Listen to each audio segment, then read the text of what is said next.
ഇതാണ് വിശ്വാസം. ദൈവം എൻ്റെ ജീവിതത്തിൽ ഇടപെടും എന്നുള്ള ഉറച്ച ബോധ്യം.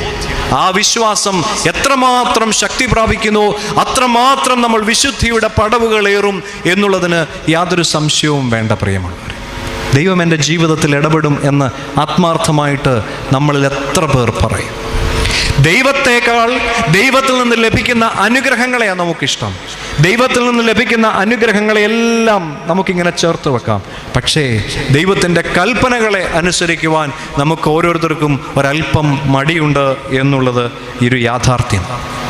നമുക്കറിയാമല്ലോ, കാറ്റും കോളുമടിക്കുന്ന യാത്രകളിലൊക്കെ ശാന്തമായി ഉറങ്ങുക എന്ന് പറയുന്നതിന് ആഴമായ വിശ്വാസം എന്ന് മാത്രമേ അതിന് അർത്ഥമുണ്ടാവുകയുള്ളൂ. കാറ്റും കോളും നടക്കുന്ന ഒരു വലിയ ദിവസത്തിൽ കർത്താവും ശിഷ്യന്മാരും യാത്ര ചെയ്യുമ്പോൾ